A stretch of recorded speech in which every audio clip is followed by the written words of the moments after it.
Did you respect Fury's power? I respect everybody's power. Even if you put me against the firewood, I respect him.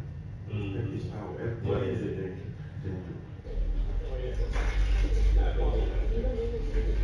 Okay, right, we got.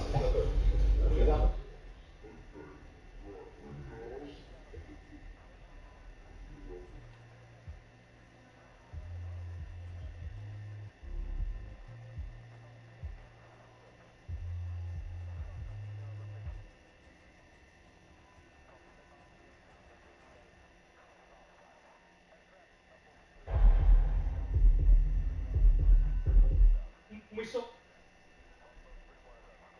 Credit with the thought of Matchroom versus Queensbury and the 5-fight dust-up that's going to ensue later in the year, but as a fight fan, you know, although Callum Smith suffered defeat at the weekend, to hear him talk about Bibbo against Beterbiev, I think everybody in this room, these are the kind of matchups that we've been missing in boxing that would just happen so naturally when you've got someone who is so passionate and has the ability to make them happen. So, you know, welcome to Francis and his team.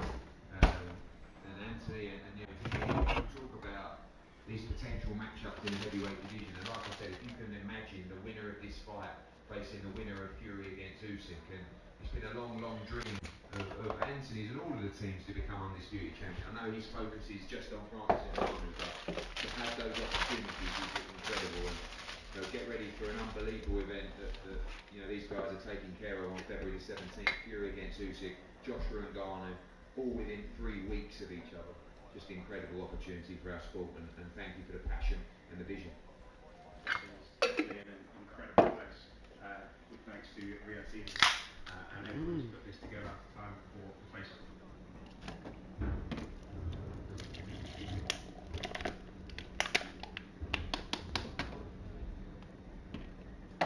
There you go. That one done and dusted very quickly.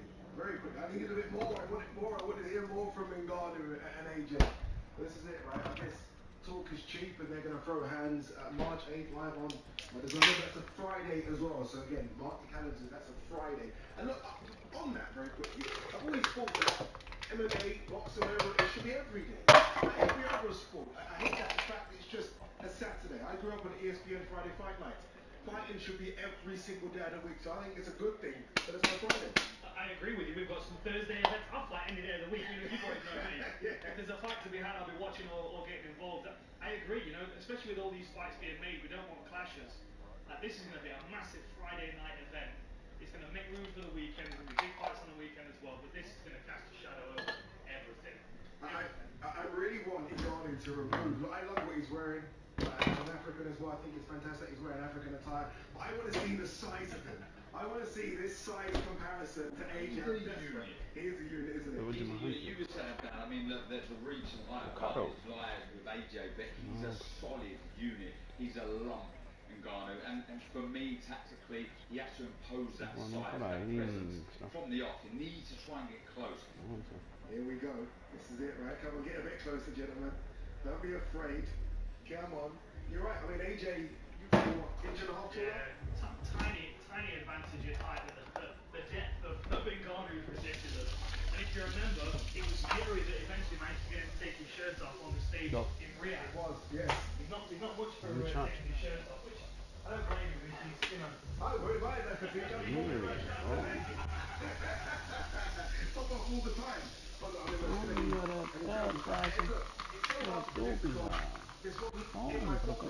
I already had AJ versus Wilder in my thought process, and I had the breakdown of that. I haven't broken down anything yet because I didn't expect this day. No, I mean, it is really intriguing. It's alien. It's unheard of, barley and Garner Fury fight. But like I said before, at the top of this, the energy. The energy before that first bell. It's going to be wild. I mean, it was on the night. Anticipation, not really knowing what to expect. And, to be honest, it's coming off the fighters in the camps as well, because the whole event was a very special, very unique situation. You guys know more knows better than me. Anthony Joshua, did he seem very quiet, or is he normally that composed at press conferences? I think a bit quieter than usual. I think he's very stoic anyway. He was against Otto Volin, he certainly was against Helenius. But I think he was a bit quieter than usual here. And I do wonder if it's because he did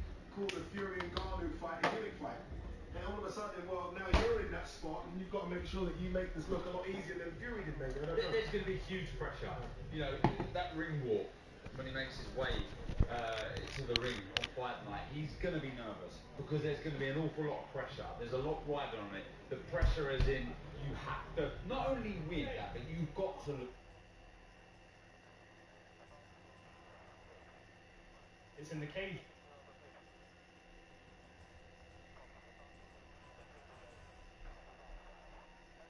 Heavyweight champion of the world, is this part of that plan? Every fight leads to somewhere. So this fight is my everything, my soul, my spirit, my mind, my body. And we'll see where it leads me. But right now I'm not thinking about any championship belts or anything. My main focus is Francis and to be fair, getting through intense, focused training camp, because realistically how I train is how I fight. So if I get victory in my training camp, I'm sure I'll get victory on the night. So that's what I'm focused on.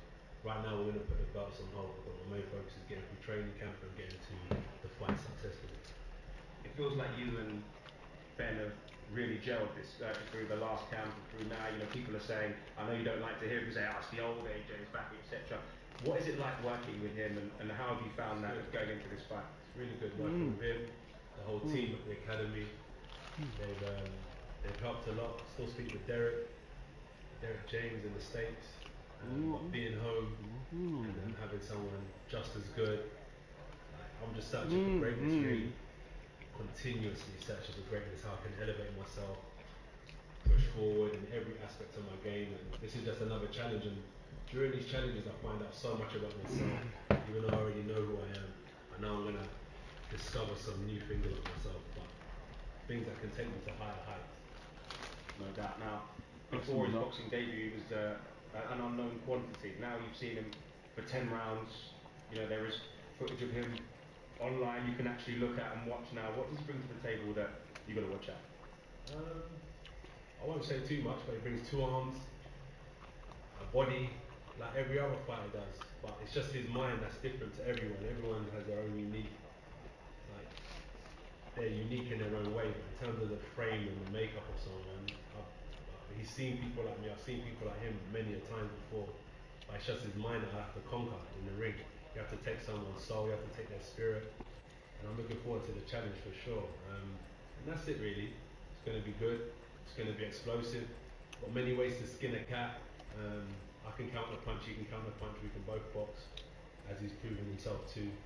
And we can both trade. And it was going to be a good fight. And shout out to His Excellency as well, my promoter, my whole team 258 for getting me in this position to showcase why I'm the top heavyweight in the UK. And I'm not really too concerned about the world. I'm trying to conquer where I live. I just want to conquer it and make everyone know that I'm the one who puts boxing on the map. There's the riches of heavyweight around, especially in the UK. Now, to finish off, before we go to the face-off, I would like to give the final word to Eddie Hack. Eddie. I hate change, y'all. No, thank you, Josh, and just to replicate what everybody said here. Thank you for all turning up and being part of a huge event. Like I said, the ability to sit with His Excellency and Frank and brainstorm about potential fights for the kingdom is a blessing. And it's been very difficult to go through this press conference with the thought of Matchroom versus Queensberry and the 5-fight dust-up that's going to ensue later in the year. But as a fight fan, you know, although Callum Smith suffered defeat at the weekend, to hear him talk about Bibbo against Beterbiev, I think everybody in this room, these are the kind of matchups that we've been missing in boxing that can just happen so naturally when you've got someone who is so passionate and has the ability to make them happen. So, you know, welcome to Francis and his team, and Anthony, and you know, to hear people talk.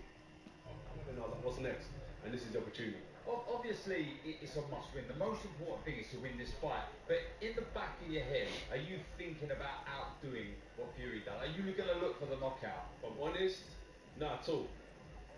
You'd like to. I like to hurt people, definitely. Definitely, I really do. I really do. But if you look at it, every opponent that me and Fury got in common, I've knocked them out. Every opponent. Or I've stopped them. Yeah, no, you're right. You're making me start thinking, but you're correct. Every opponent. So I'll just do what I need to do. I've never been in competition with him anyway, in that sense, but if you are talking in facts and stats, everyone that we fought that's similar, I've ended up breaking their face or knocking them out, so we'll see what happens. Is there anything that you can get from that Fury fight though? From research, you've got 10 rounds of research for Ngannou. What can you get from it? Yeah, we research deep, I research a lot, we can get a lot from it, but also there's going to be similarities in the little parts of stand-up that he has shown in his MMA career. Also, let's say for example, let's say you're Francis in MMA. You're someone that he's fought that's better at grappling. You're someone that he's fought that's better at stand-up.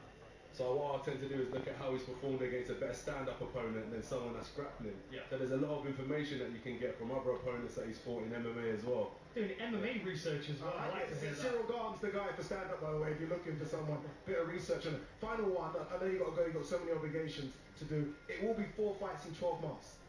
That's a lot. I mean, that's a lot. How's the body holding up to that? Because we don't see that from, not just from heavyweights, we don't see it from anyone nowadays, 4 fights in 12 months. Yeah, Parker's been busy. Any results were there to see? Yeah, that's what I'm saying. So it shows activity's good. Do you know what it is? Obviously, the body goes through a hell of a lot through training camp. But stronger. Yeah. And it's rare that fighters turn up to the ring 100%. But we're good enough to fight. That's the main thing. We'll always be ready to fight. So 4 fights in a year, no problem. I feel good. I've really got to push myself beyond certain limits in training camp. Let's see how my body holds up. But my goal is to be 100% fresh for this fight and go in there fitter, stronger and smarter than I've been in my last performance. So don't forget, he was about to...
But at the same time, he doesn't have the surprise factor here, so I feel like that's a detriment to him. It's a difficult fight to call, but for me, and go on a dropping Tyson Fury. Now, if he did that in his first professional boxing match, can you not help but think, what could you do to Tyson Fury? Trust me, you know what I'm saying? You know what I'm saying? The bodybuilders, the muscly Africans are coming back.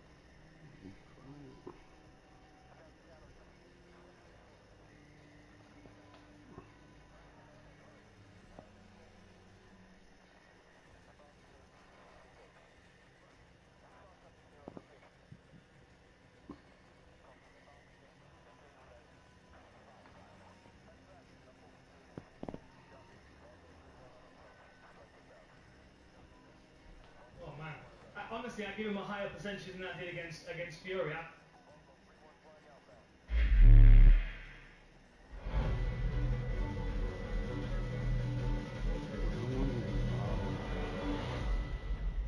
His Royal Highness King Salman Abdulaziz Al Saud.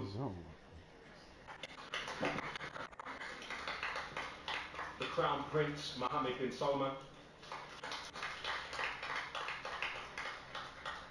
and of course the chairman of the General Entertainment Authority of the Kingdom of Saudi Arabia, T.G.E, His Excellency Turki Alaj. Incredibly knowledgeable. No problem. That's my, that's how I see things. I'm getting prepared for it. Incredible opportunity for AJ, as Frank says, that there's big jeopardy in this fight. This man is going to be the undisputed heavyweight world champion. I truly believe it. But he's doing it the difficult way, going through obstacles and what some might call immovable objects in this man to my left. The giant of a man, the former UFC heavyweight world champion, but now a guy that we take very, very seriously in the sport of boxing. This guy's on a roll, he's working with a great team, and we just cannot wait. This is a dream opportunity for the sport of boxing, and we're also invested to give the fans incredible nights, and this is another fantastic fight for Riyadh season. 100%. Now, we've spoken about him. It's time to speak to somebody who knows him very well, his trainer, T.B.E Cooper. Now, T.B.E, your man shocked the world, but didn't necessarily shock your team in that incredible performance against Tyson Fury. That must give you huge confidence going into this fight against Anthony Joshua. First of all, greetings to the media here in London.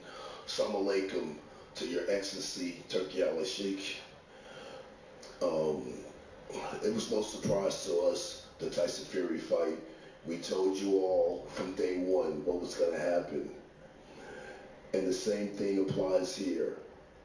We expect fire, but at the end of the day, the flaming fist of Francis will finish Joshua March 8 in Riyadh, Saudi Arabia.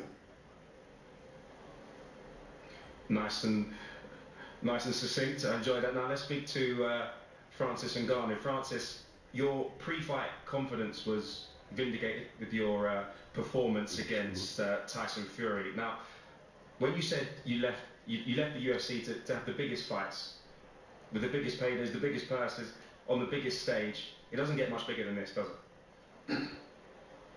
No. First of all, I want to thank everybody here to show up, to come here and make this press conference great. Thank you to my brother, the Excellency, for one more time again putting me in this position, you know, to live my dream, have all those great experience, such as the one that I had in Riyadh 2 months ago. It was amazing. So hopefully this will be the same thing and finish the same way. I've been sitting here, listening to people talking, and even Eddie praising me, which I appreciate that. But at the same time, I'm not sure if he's honest or if he just want to get me sleep on his guy, which that's not going to happen. I'm just a beginner out here that's gonna train really hard and do everything and come as an underdog to win the fight. So I don't take my last fight as a reference. I think that I get this done. I think that I get everything. You know, I know exactly where I am at. I'm just a beginner, and I'm definitely gonna come up better and yes, get better and better. So that's my that's how I see things. I'm getting prepared for a top hot fight. Yes, the Tyson Fury fight was great. It was awesome. But that's now in the past, and I have a new challenge in front of me. And I take it even more serious now than before, because now I think there's something more on the line, which is probably the Undisputed. So let's see. Maybe I will do something that nobody had done before, and I really believe that I have the tools of doing that. Starting off having a win against AJ on March 8th in Riyadh, which is going to be a big fight. Not an easy one, but a possible one, and I'm going to take that. Francis, you haven't pulled any punches in the build-up to this fight already. You've come out and said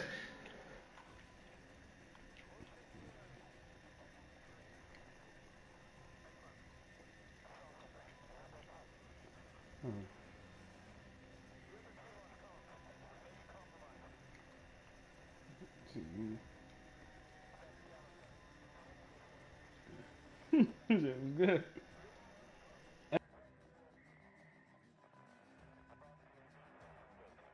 Girl games tonight.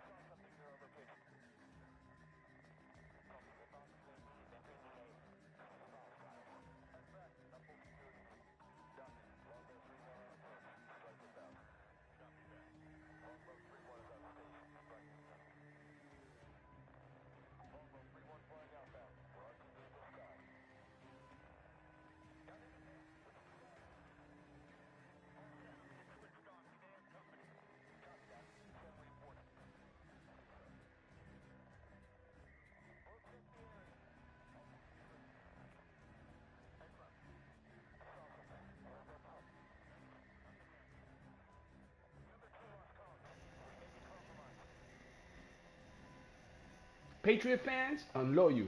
They jump everywhere. They want to go everywhere. You a Buccaneer fan? Where you at? Tonight's the night. I've heard that AJ doesn't have a chin. I'm going to test that out. Is that your plan? Is it seek and destroy? Well, I'm going to fight him, so what do you think I'm going to do? Is to look for his chin. I mean, that's what happened in the fight. In case you, in the fight, you try to hit somebody in the chin or wherever you can hit him, right? And then, yes, I heard that he doesn't have a chin. I don't know if it's true or not. We're gonna find out. I hope I had an opportunity to test that out. That's my wish. That's what I'm looking for. It's time to bring in Anthony Joshua, unfazed by those comments at the moment. AJ, I'm sure, as for you as it was for many of us here, it's a slight curveball to be sat here with Francis Ngannou on that end of the table. I know Wilder was a potential opponent after that day of reckoning fight. That kind of went out of the window. What was your first thoughts when you heard Francis Ngannou as a potential opponent for you? No problem. Just not. It was you'll fight anybody. I know you're chasing belts. I know you want to be three-time heavyweight champion of the world. Is this part of that plan? Every fight leads to somewhere. So this fight is my everything, my soul, my spirit, my mind, my body, and we'll see where it leads me. But right now, I'm not thinking about any championship belts or anything.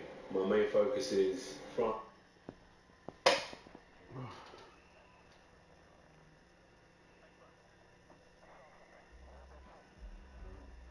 It's funny because Wednesday season one reloaded, but it's also Unpacked on Wednesday too. Like, imagine if I got chosen to go to Unpacked, I would have been able to play the mid-season update because it's on the same day.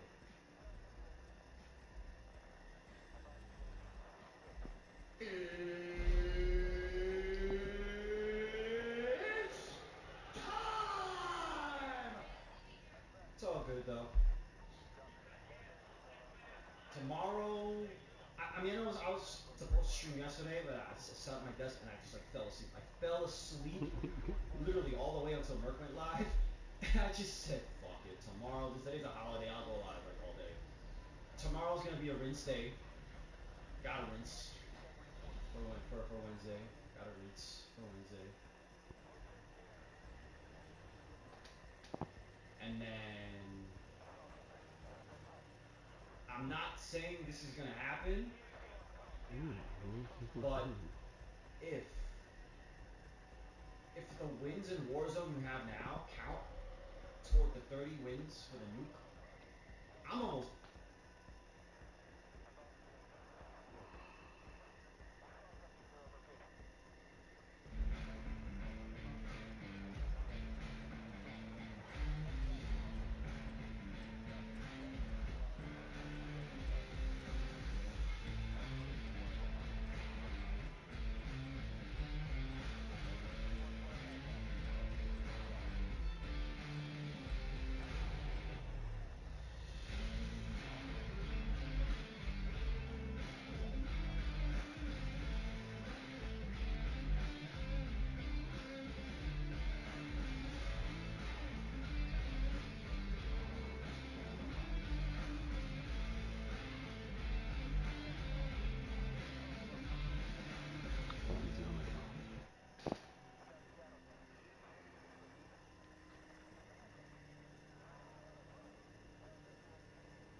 Bro, you can't stand out. I'm going to sleep. This is ridiculous.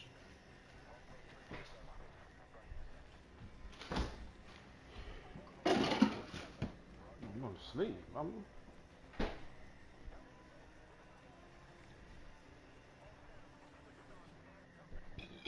Ugh.